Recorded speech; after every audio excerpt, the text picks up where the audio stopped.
You're yelling at me in front of a jury for nothing. And then you won't apologize. And I did nothing wrong ever on these occasions or others. I'm going to go ahead and address your motion at this point in time. I'm going to deny your motion at this point in time.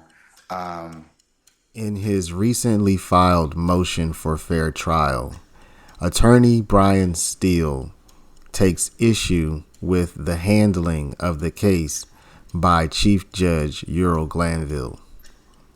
Particularly of note are various instances in which Steele says that the court, headed by Glanville, shows bias against Mr. Steele and his client, Jeffrey Young Thug Williams. Steele notes various instances in which the court called him unprofessional. Just come on up here and listen to play. And take screening. This would have been nice for you to do before we got in here this morning, Mr. Steele. So please, in the future, don't do this to all of us, okay? Okay? Sir, I'm talking to you. Yes, sir. Okay. This is not professional. Writing. This court's impartiality is objectively questioned, and the court must be recused. This court falsely and wrongly accused undersigned counsel of being unprofessional and unprepared in front of the jury.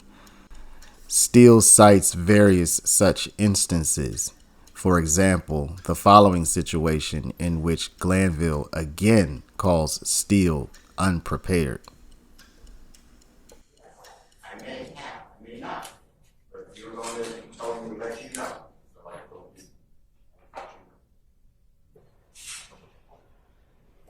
All right, following your direction. Mr. Steele, please don't try to engage me in conversation. You're not prepared. Because if you prepared, you'd have told me. You invited this conversation. I didn't. I asked you if you were ready. If you were ready, you say, yes, Judge, I'm ready. I have to do those two calls. Now, if you're not ready, then go ahead and just tell me you're not ready, and we'll go ahead. I'll go ahead and we'll figure out something else to do. But if you have any other basis, then tell me. You're yelling at me in front of a jury for nothing. And then you won't apologize. And I did nothing wrong ever on these occasions or others. I'm going to go ahead and address your motion at this point in time. I'm going to deny your motion at this point in time. And also just direct you that I have the responsibility to control the proceedings in this particular circumstance. Sometimes things get kind of heated, and that's that's the crucible and trial of any particular case. I am not in any way intimating or insinuating that you are not professional, you are not prepared, but the things that I am bringing up to both of you, and I have fussed at both sides for this particular issue of not being prepared in the sense of. In commenting on the situation, the lead attorney provided his perspective. And then Glanville starts making some crazy rulings, but it's like, okay, everybody's trying to figure this thing out. We've never had a case like this in our history. But that day, when Glanville, in front of the jury, called Brian Steele like one of the foremost, one of the best criminal defense attorneys that we have in the state of Georgia, when Judge Glanville called that man unprepared and called that man unprofessional in front of the jury, fuck the jury, in front of his own client, in front of his client, which is fine. It's fine to be wrong.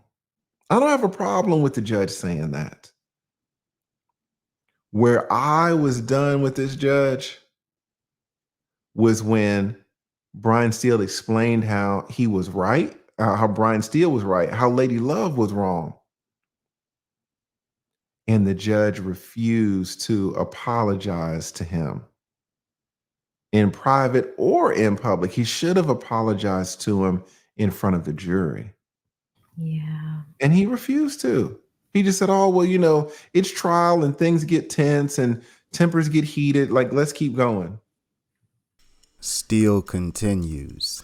Neither claim has any modicum of truth. The prosecutor sat silent as the court wrongly and falsely accused undersigned counsel of improper conduct in front of the jury, all prejudicing Mr. Williams. The court has violated its duty of neutrality, impartiality, that it was sworn to undertake. Even knowing that the court has falsely accused undersigned counsel of being unprofessional and unprepared in front of the jury, the court has refused to instruct the jury to disregard the court's improper, highly prejudicial comments. This conduct shows that the court is biased against Mr. Williams and or his counsel and favors the state, as no unbiased judge would not correct such a serious misstatement in front of the jury. The bias of the court is objectively known. Call, Your Honor, really as it relates to this particular incident, there's only 2 relevant areas from 00 to 1 minute, and then 3 minutes and 50 seconds to 6:40 are the only relevant portions, I believe, for this particular matter. Are you going to want all of the third call to be played? I tell you what. How long is the third call? So all the calls, Mr. Steele is correct. All the calls are approximately 15 minutes, and the state does intend to play all 5 calls. Your time, as much time as you want. I'm just going to refresh your memory. No, I'm talking about the third. I'm talking about the third call. But I need the court instructed me. I don't know why we're doing this. The court instructed me to help the court. That's what I'm doing. When it comes up, that's what you instruct me. So I'm following what you asked me to do. Now you're acting like I'm not prepared. I'm very.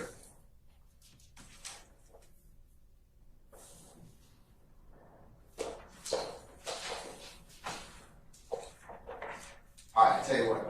Will 20 minutes be sufficient for you to review your orders? All right. Ladies and gentlemen, we're going to take 20 minutes, and after that, we'll come back and continue with the executive proceeding in 20 minutes. Okay? All right, George.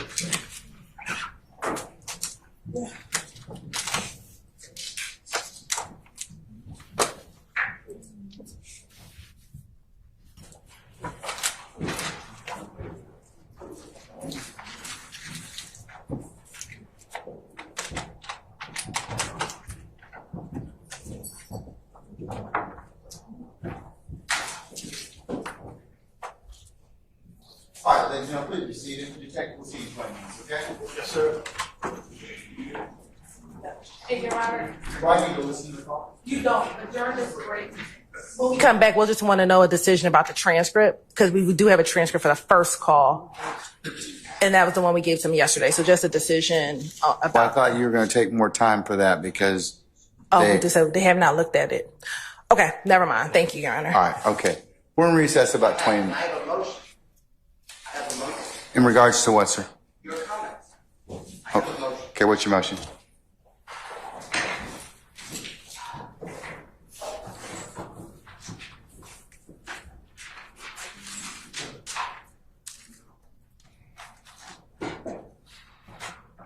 Right.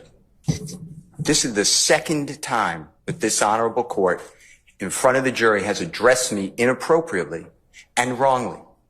Second time. The first time I gave the state discovery of a song from a Super Bowl. Weeks before, there was an objection. You assumed that I didn't give it to the state. I didn't want to embarrass the court. So you were yelling at me and saying, do you understand me? Do you understand me? And instead of saying, do you understand that you're wrong? I sat here and I said, yes, Your Honor. That was to protect the integrity of this courtroom and the court. Now you say in front of the jury how unprepared I am. I am not unprepared for anything. Okay, I have Mr. no. Steele. I need to make Mr. a Steele, record. wait, Your Honor, Mr. Steele, wait a second. Record. When you keep delaying, okay, and that's what's happening to the court. You keep delaying and elongating and pushing out these particular our ability to present a seamless case in front of the jury. That's my purview as a judge. And I've asked you a number of times, you and your colleagues on both sides, to go ahead and listen to whatever it is you need to do, prepare me as needed. Now, I asked you those two particular questions because if they turned over the audio to you in discovery and you've listened to them already, then you either have an objection or you don't have an objection. And I was trying to solicit from you whether or not we could just go ahead and just hear it. So you can imagine my frustration because all these little delays just elongate out our presentation in front of the jury. That's for your benefit, not for mine, Your Honor. So that's why I've told you all at various times during this particular case. It's not because I want to embarrass you, Mr. Steele. It's just that I'm trying to kind of keep this thing presented in a way that the jury can listen to it. And the court is wrong. What happened was, let me finish, and I'm making this for the record. What happened is, and I don't get embarrassed by you, but I don't want to embarrass you. I made an objection that some of these jail calls have a third party who will not testify. I objected to hearsay. The state said it explains the effect Okay, which call? These calls, as you... Okay, well then why aren't we taking them up beforehand? The state just said, just now, these are the 3 additional calls that they want to introduce. Okay, all right. Well, then here's your response. I'm going to give you an acceptable response. Well, I'm going to make my motion. Huh? I need to make my motion. Judge, there's more to this than we need to listen to these calls. Right. Then I would have no, you didn't say that though. So I wouldn't have had that opportunity. But that's why I keep telling you this, okay? I mean, like I told you, forewarned judge, a happy judge. All right. So had you just told me up front, Judge, we have not had the opportunity to listen to all of those calls. We've only been able to listen to 2. I want to listen to the other ones. And I've listened to the calls. I know. I don't know what the third one they're trying to do. Okay, well, listen, let me just finish. So you presuppose I don't know what the calls are. Well, I don't know what the third call is because Ms. Hilton, who's professional, said, I'll take a break and I'll let you know what it is. But the other 2 calls are the baseball game and at the chicken, they're discussing chicken wings. Or chicken. I understand those calls. There's issues in those calls that you need to address. But I politely make an objection and say, Your Honor, based upon what you told me, which is what you told me, we'll take it up later. I wanted to raise it. You tell in front of the jury how unprepared I am. And let me tell you something. I am not unprepared. I don't appreciate the court telling me that. And you don't, and I asked you, tell the jurors that you were wrong when you admonished me last time. You said you wouldn't do that. This is the second time. And you know what it does to me? I don't care. I'm hurt because you're a court, but I really don't care. But what does it do to Mr. Williams? Mr. Steele, I'm not trying to personally insult you or hurt your feelings, okay? You are a grown professional advocate. I am a grown professional jurist. And people say things to me that border on the lines of I could take action or not. You have certainly said some of those things to me during the trial of this case. I have let them go. So, sir, that's just the trial. That's just the trial of the case. Okay. No, but that man's life is here. And you know, you're doing a fine job in representing him. Well, but you know what? That's just the way we are right now. But the crux of the issue is, Mr. Steele, and the representatives from the state and everybody else. What happens right now is I have to take a break in order to vet all of these issues, which I'm required to do, Mr. Steele. And that's what is kind of disappointing to me because I have given you all this administrative time, all these breaks to go ahead and do this. And this is what delays the presentation of this case in front of the jury. You know, if I would have done what the state did and I'm not poking anything at Ms. Hilton, you would have said to me, why didn't you share those calls with him before? What, you were out all day today. We didn't start court till 1 o'clock. I would have shared them. I know you would have. But the state didn't. I'm not poking fun because I can deal with it. But the court then steps in. But here's the problem. I have a problem with it because here's, at the end of the day, I got to listen to a 15-minute call. You don't have to listen to anything. But You have to make a ruling yes, on but an I have to objection. listen to it in order to make the ruling on those. And even if you said you've listened to the chicken call and the baseball call, and if you say there's other issues that come into play, it's better for us to take those things up before I ask for that jury. And I could have done that this morning. I could have done that at another point in time. So, I mean, Well, I raised this issue to you, and I don't remember the date, but it was days ago. I raised it, and the court said, all right, understood, and we'll take that issue up when it comes. Now, what am I supposed to do? Okay. Sit there and say no objection?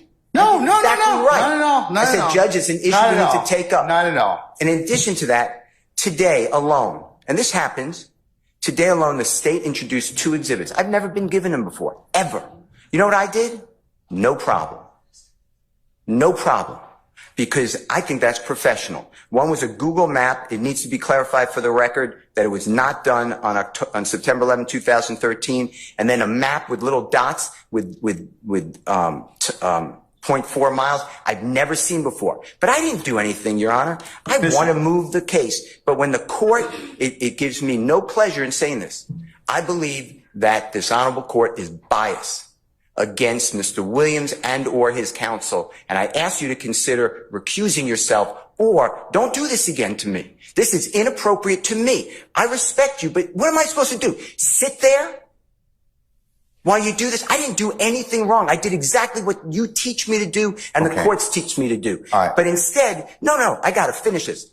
Then I get told to this court says by Prosecutor Love that I'm not being candid with the court and I'm misrepresenting because Mr. Bean never went to the hospital at Grady on September 11, 2013, and Miss Love has a document on the desk to prove it. I sat right in front of Your Honor at the table, at the bench, and I said, I'd be careful what you say. That's not accurate. Miss Love looked down on me and she said, it is accurate. You said, we'll take a break, figure it out. After the break, you didn't even bat an eye. Ms. Love said, yeah, I was totally wrong. Mr. Steele's right. He was taken to Grady. If I would have done that and called another member of the bar disingenuous, not truthful, no candor, and misrepresenting, you would have had me yelling in front of a jury. You did nothing. You didn't even ask Ms. Love to apologize. I don't want her apology. I don't care about Ms. Love. But I care about the court. And now if you can walk in someone else's shoes just for a minute and see what you're doing to Mr. Williams, because it's hurtful. I'm not the one wasting time. I'm here every day ready to go. I am not wasting the time. I make a motion to ask you to please recuse yourself. I know it has to be in writing within 5 days. If you want me to do that, I'll do it. And that's to go to another judge. But this is what's going on, Your Honor, whether you see it or not. You're yelling at me in front of a jury for nothing. And then you won't apologize. And I did nothing wrong ever on Mr. these Steele, occasions or others. I'm going to go ahead and address your motion at this point in time. I'm going to deny your motion at this point in time. And also just direct you that I had the responsibility to control the proceedings in this particular circumstance. Sometimes things get kind of heated, and that's that's the crucible and trial of any particular case. I am not in any way intimating or insinuating that you are not professional, you are not prepared, but the things that I am bringing up to both of you, and I have fussed at both sides for this particular issue of not being prepared in the sense of, and the only reason it affects the trial of the case is it makes the proceedings a lot longer than they should be, because all these things could be taken up. And sometimes if we've got to parse out all these things, as you can see right now, it takes time, and that's what I'm kind of concerned about, having been a jurist for a long time.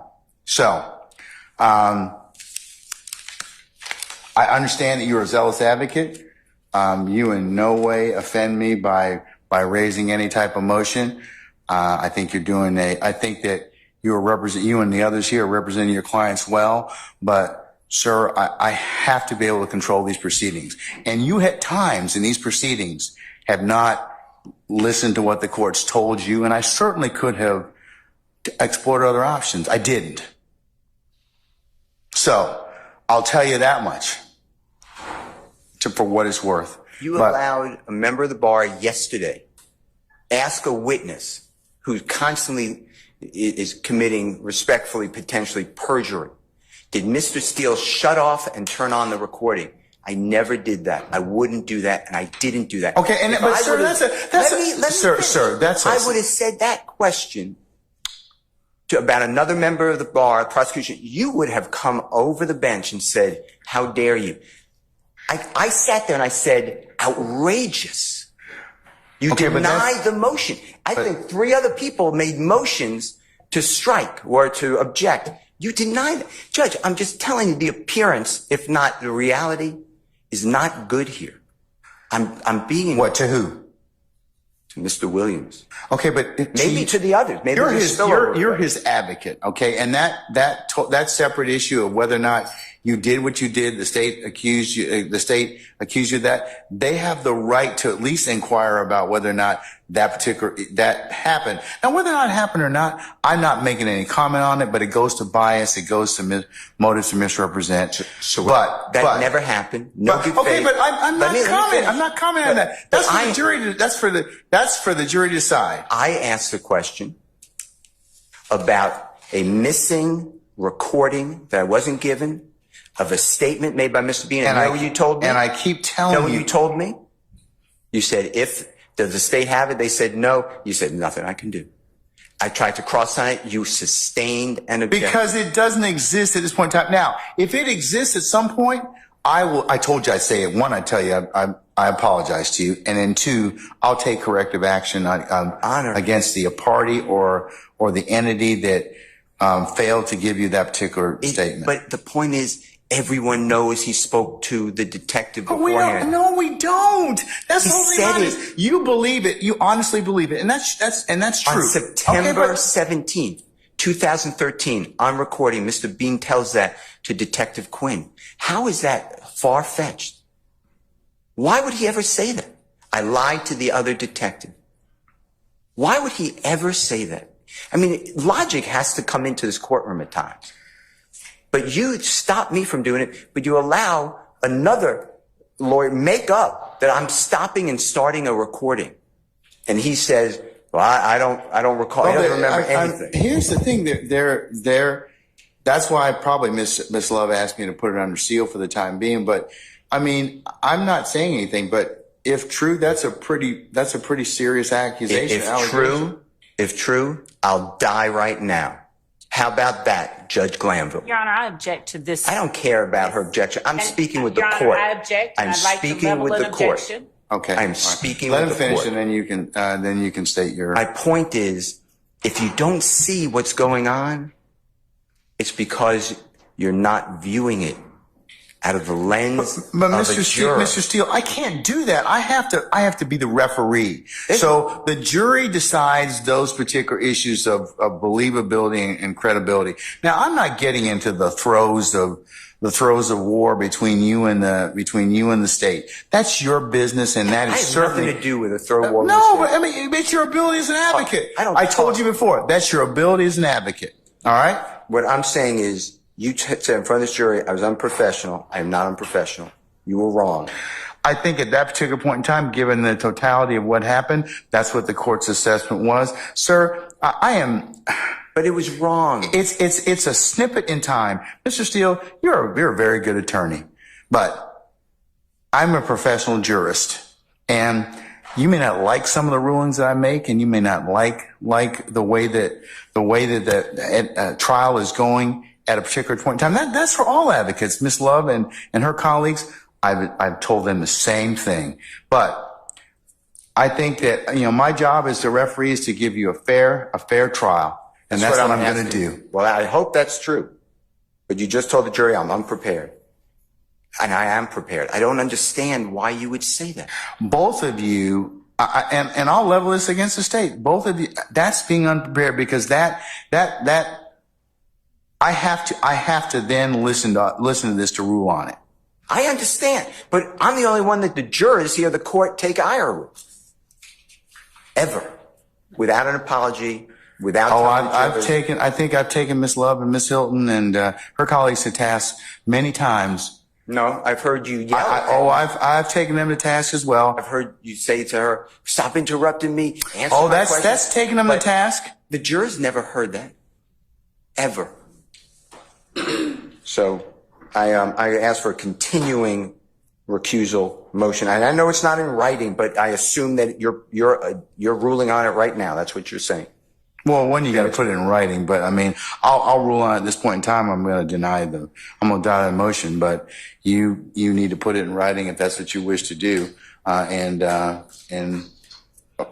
I'll appropriately. I'm also asking for a mistrial based upon your statements. I think I made that clear, but I'm asking for a mistrial. Okay, now, Ms. Love. I don't think it's a fair forum for Mr. Williams. Okay. And I don't want to ask for a mistrial, but I have no choice when the court is saying what it said, and I'm not going to repeat it in front of a jury. That's hurtful. And I'm not saying me. I mean, regardless of what I think of it, it's hurtful to Mr. Williams getting a fair trial.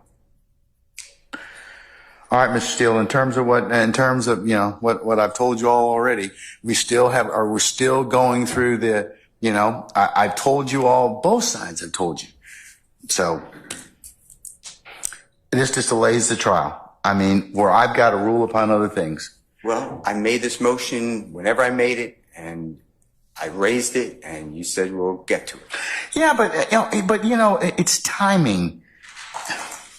I mean, did you raise it when we first got in here this afternoon? Did you raise it yesterday? Did you raise it kind of so I could kind of take it at that point in time? None of you did. If I would have been told that there were going to be 3 additional jail calls, I could have raised it. The 2 others are already in. I didn't object.